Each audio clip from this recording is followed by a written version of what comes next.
Hello friends, स्वागत आहे तुमचं पुन्हा एकदा बाईट्स विथ प्रणव चॅनल मध्ये।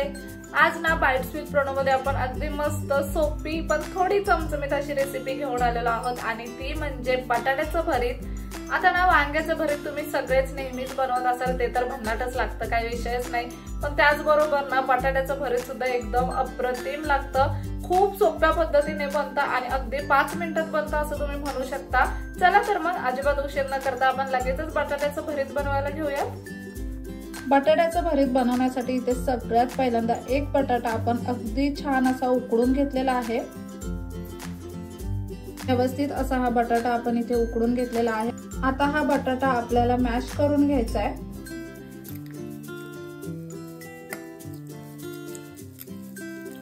अगदी व्यवस्थित असं चुरून घ्यायचा आहे बटाटा आपल्याला।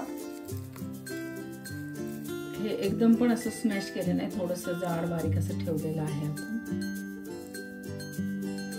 आता यामध्ये ना बाकीचे पदार्थ टाकून घेऊया। बारीक चिरलेला कांदा आपण यामध्ये टाकूयात। आता हे सगळं ना तुमच्या आवडीप्रमाणे तुम्ही टाकू शकता।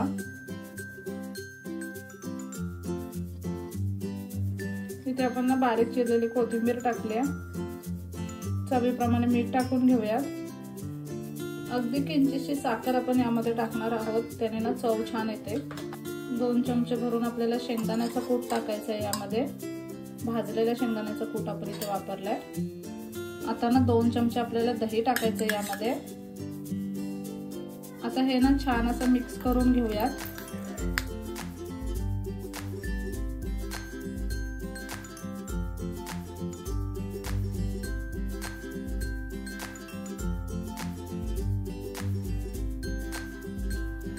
इथे ना हे भरीत आपण छान असं तयार करून घेतलंय। आता ह्याला ना आपल्याला फोडणी द्यायची आहे। फोडणीनेच ह्या भरीताला अगदी कमाल अशी टेस्ट येते।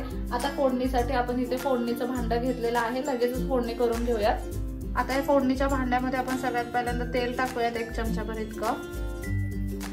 तेल मस्त असं गरम झालंय। आता यामध्ये आपण मोहरी टाकूयात।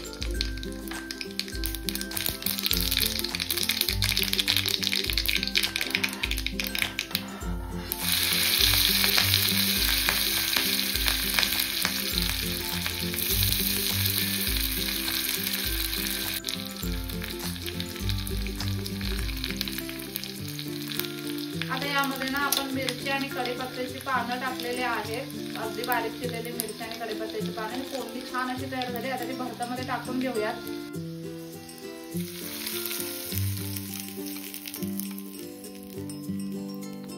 आता ही फोडणी आपण यामध्ये टाकले, छान असं भरीत मिक्स करून घेऊयात।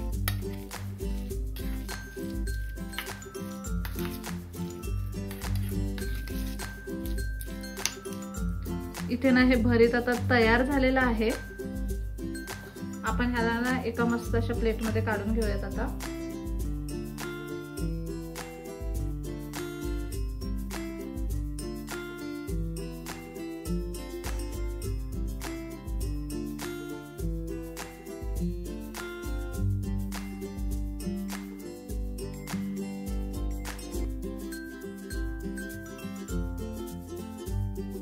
इथे तुम्ही पाहू शकता, हे मस्त असं बटाट्याचं भरीत बनवून तयार आहे। कमाल दिसतंय। आणि मेन पण म्हणजे ना आपण जसं वांग्याचं भरीत बनवतो तसंच हे बटाट्याचं भरीत बनवलंय आणि खूप सोप्या पद्धतीने हे बनतं, एकदम कमाल लागतं। आता माझ्याकडे ना थोडीशी ज्वारीची भाकरी आहे, त्या ज्वारीच्या भाकरीसोबत मी ते खाणार आहे। तुम्हाला लगेचच टेस्ट करून सांगते कसं झालंय। आपल्या जर जिभेला चव नसेल ना, त्यावेळेला आपल्याला वेगळं काय खाऊसं वाटलं तर तुम्ही कुठल्याही प्रकारचं, बटाटा असो, वांग असो किंवा लाल भोपळा असो, ते अळसुंड असतात आळूची, त्याचा असो, हे भरीत तुम्ही करून खाऊ शकता जिभेला चव आणण्यासाठी। आणि हे ना मेन पण म्हणजे भरीत पौष्टिक सुद्धा असतात। आणि ना कोणत्याही म्हणजे ज्यांना कोणत्याही तेलकट वगैरे खायचं नसेल ना, त्या लोकांसाठी पण एकदम बेस्ट आहे भरीत प्रकार। आपण टेस्ट करून बघूयात लगेच। इथे ना आम्ही ज्वारीची भाकरी घेतली आहे भरीत खाण्यासाठी। तुम्ही ज्वारी, बाजरी, तांदळाची कोणतीही भाकरी घेऊ शकता, मस्त लागतं भरीत।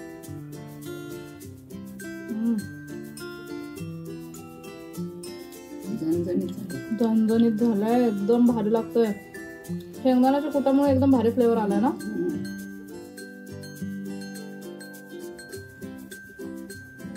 आणि मेन पण म्हणजे ना मिरचीचा एवढा छान फ्लेवर आलाय ना बटाट्यामध्ये। फोडणी आपण दिली ना, त्याने अक्षरशः जीव आलाय त्या भरताला. खूप भारी लागतं.